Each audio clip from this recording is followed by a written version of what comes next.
Disclaimer: this story contains mature themes intended for adult viewers. Viewer discretion is advised. The room was dim, only the soft glow of the bedside lamp spilling a golden haze across the walls. I had just started drifting, eyelids heavy, the blanket pulled tight around me when suddenly, without a word, the blanket shifted. My heart skipped. She slid in, her presence brushing against me like a whisper I couldn't ignore. The warmth of her body spread so close, I could feel it without even turning. I froze. Every sound in the room sharpened, the faint hum of the lamp, the rustle of fabric, and my own heartbeat pounding in my ears. I didn't dare move, but I couldn't stop myself from glancing sideways. That's when I saw her eyes, dark, unreadable, but locked onto mine. It wasn't casual, it was deliberate. For a moment, time thickened. Her lips curved into the faintest, teasing smile, as if she knew exactly what she was doing. My throat went dry, and I swallowed hard, trying not to let the tension show. But she leaned just slightly closer, her hand brushing against mine under the blanket, subtle, but enough to send a spark rushing up my arm. I wanted to speak, to ask why, but no words came. Instead, silence filled the room, charged, magnetic. She tilted her head just enough to make me wonder, was she daring me to react, or was this all some unspoken game? Her perfume lingered, warm and sweet, and the space between us felt smaller with every breath. I could feel the air shift, like we were standing at the edge of something forbidden yet irresistible. My chest tightened, not with fear, but with anticipation. Then she whispered, almost too soft to hear, "Are you awake?" My lips parted, but before I could answer, her fingers brushed against mine again, this time on purpose. My pulse raced. And just like that, the moment stretched, hanging in the air with a question that demanded an answer. What happens if I say yes? The silence between us that night lingered long after she whispered those 3 words, "Are you awake?" I never answered. Maybe I couldn't. Maybe I was afraid of what might come next if I admitted the truth. But inside, my thoughts wouldn't stop racing. This wasn't the first time I'd felt her presence in ways I couldn't explain. She had always been kind, careful, protective even. On the surface, she was just my stepmom, polite smiles at the dinner table, gentle advice when no one else was listening. But beneath all that was something unspoken, a tension that had been growing for months. It started with small things. The way her eyes lingered a little too long when she looked at me. How her laughter softened when it was only the 2 of us. Those late-night conversations in the kitchen, when everyone else was asleep, and she'd pour a glass of wine while I sat at the counter pretending to be casual. But in reality, every word she spoke, every subtle touch of her hand brushing past mine, felt loaded, like there was a meaning we weren't admitting to. I tried to push it away, telling myself it was just in my head. But the cracks in her marriage told a different story. My father, distant, often distracted, more comfortable in his work than at home. I'd catch her staring at the empty chair across the table, her smile faltering when she thought no one noticed. She was lonely, I could see it in her eyes, even when she tried to hide it behind perfectly measured words. And maybe, just maybe, that loneliness reached for me. That night, when she pulled the blanket and laid beside me, it wasn't just a bold act. It was a confession, without words. Her silence was louder than anything she could have said. And yet, even as my chest tightened with nervous anticipation, there was something else, an ache, a need to understand what she truly wanted. I remember the brush of her hand against mine again, just slightly firmer this time. Not accidental. My body stiffened, but I didn't pull away. Instead, I let it happen. And in that tiny space where our fingers almost laced together, everything we had left unsaid trembled in the air between us. Did she know what she was doing to me? Or was she testing me, seeing how far the silence could stretch before it snapped?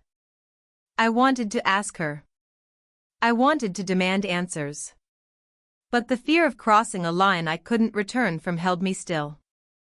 So I lay there, caught between two truths, the safety of pretending nothing was happening, and the dangerous pull of something I'd secretly been waiting for. And deep down, I knew, this night was only the beginning. That night should have ended in silence, but instead, it became the spark that refused to burn out. Every time I closed my eyes, I could still feel her warmth beside me, her fingers brushing mine like a secret no one else could know. The next morning at breakfast, everything looked ordinary: the eggs, toast, the clink of silverware. But I knew it wasn't. She looked across the table at me, eyes steady, her lips curling ever so slightly as if she remembered too. My father sat there distracted, scrolling through his phone, oblivious. And that's when it hit me, the jealousy. Not mine, but hers. When my father reached to pat my hand in casual affection, I saw it. A flicker in her expression, quick but sharp, like a spark of something she tried to bury. My stomach flipped. Why would she look at me that way? Why would his simple touch feel like it didn't belong to him anymore, but to her? That night, it grew harder to pretend. She passed me in the hallway, brushing against my shoulder longer than she needed to. The faint smell of her perfume clung to me after she walked away. I caught myself staring at her reflection in the mirror as she adjusted her hair, noticing the way her lips curved when she knew I was watching. The temptation was maddening. Every moment with her felt charged, like standing on the edge of something dangerous yet magnetic. And beneath it all was longing, hers, mine, or maybe both, that neither of us dared to speak aloud. I kept asking myself, was I imagining this? Or was she deliberately pulling me in? The more I tried to stay away, the closer she seemed to come.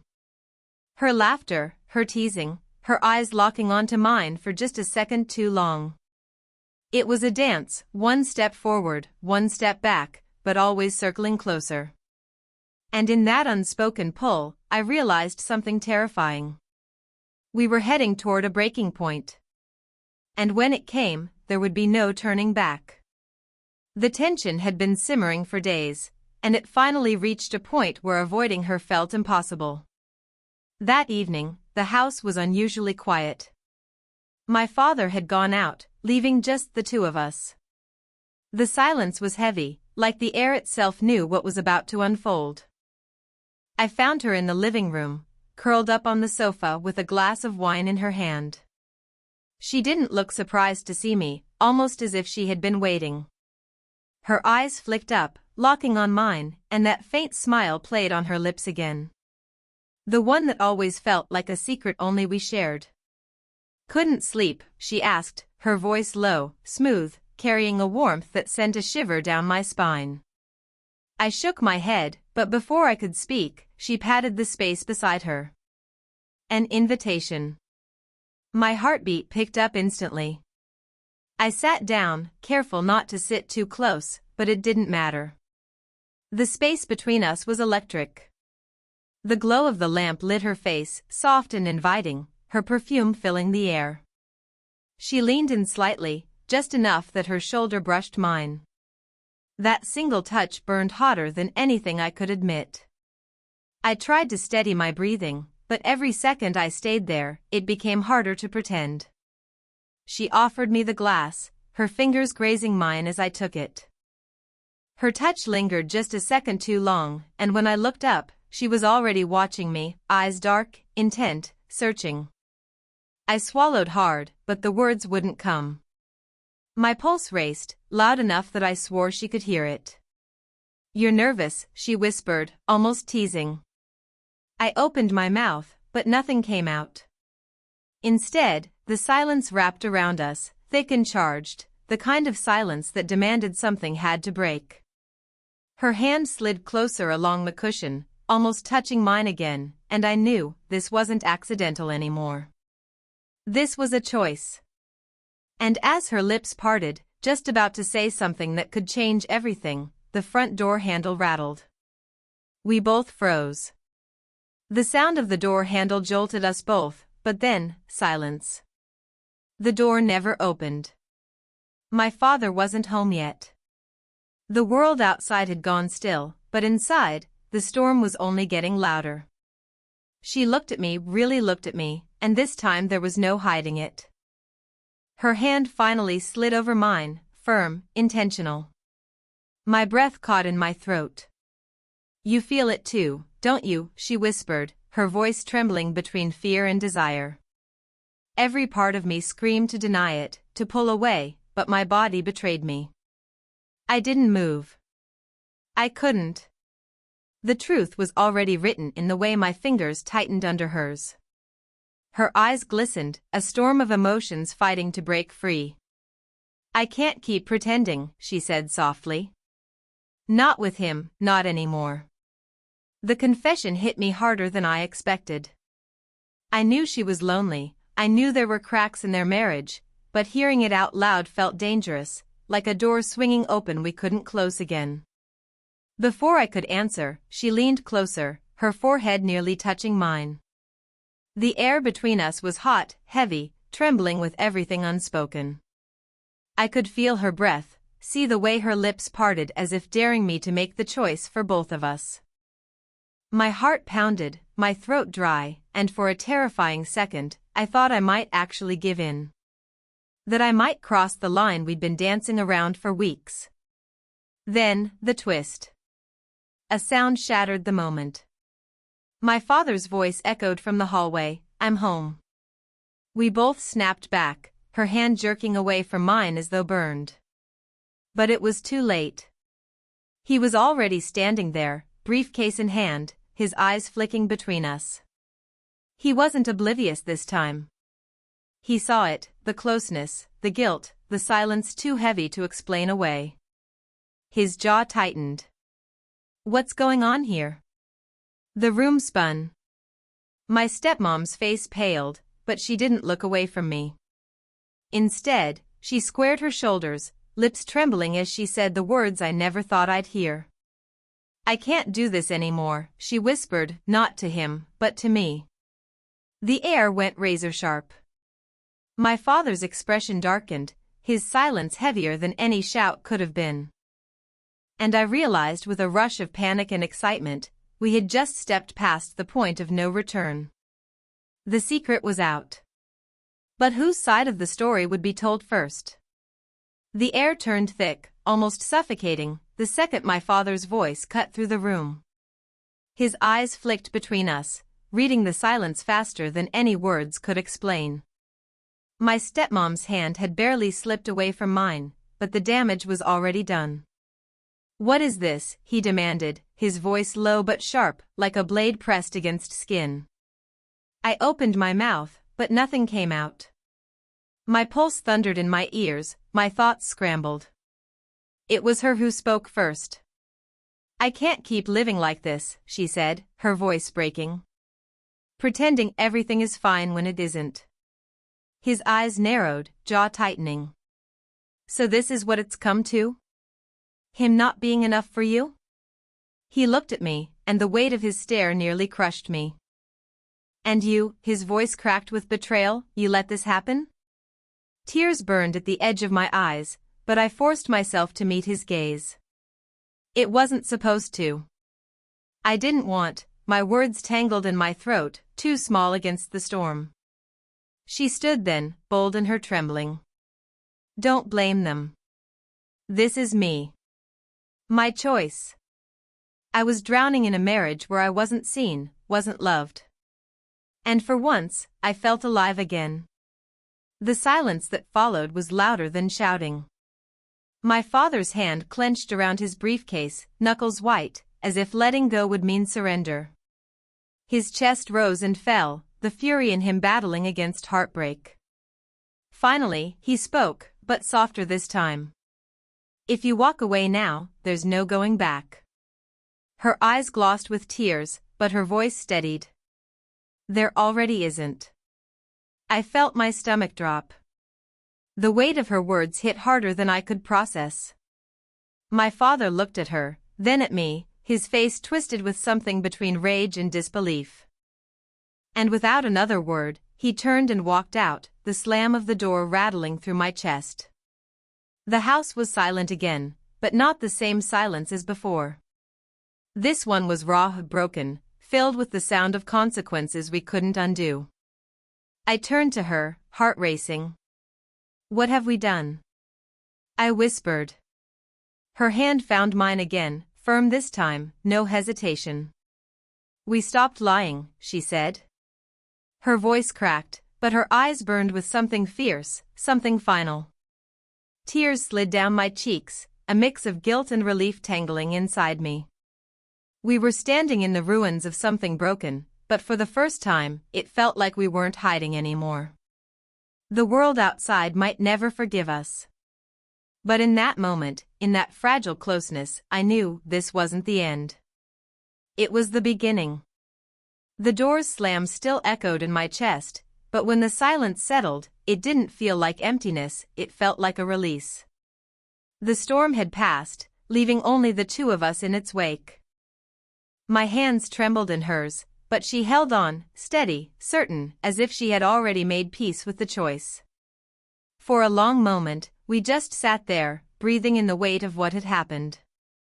I searched her eyes, afraid of what I might find there, regret, doubt, guilt. But instead, all I saw was tenderness, a softness that broke through the chaos. She reached up, her fingers brushing away the tear streaks on my cheek. "I'm sorry you had to carry this with me," she whispered. Her voice cracked, but her touch was steady, grounding. "But I don't regret feeling finally alive again." I swallowed hard, my chest tight, words tangled on my tongue. "Even after everything?" Her lips curved into a fragile smile, the kind that carried both pain and promise. "Especially after everything.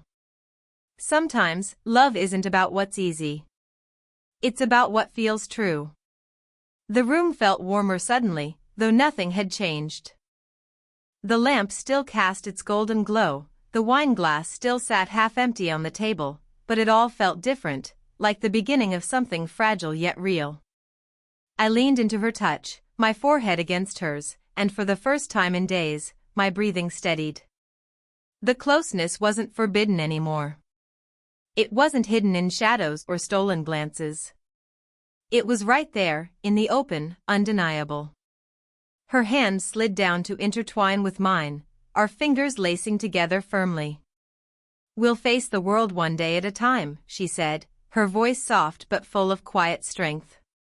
"But tonight, we just have us." And in that moment, nothing else mattered. Not the slammed door, not the chaos that would surely follow, not the whispers of what others might think. All that existed was the way she looked at me, like I was the only one she saw. The tension, the fear, the longing, it all melted into something deeper, something tender. A bond forged in fire but softened by love. As we sat there, hands locked, the weight of the world outside faded. What remained was simple and powerful, two people who had found something they weren't willing to let go of. And in that silence, filled not with fear but with hope, I finally allowed myself to believe this was only the beginning of our story.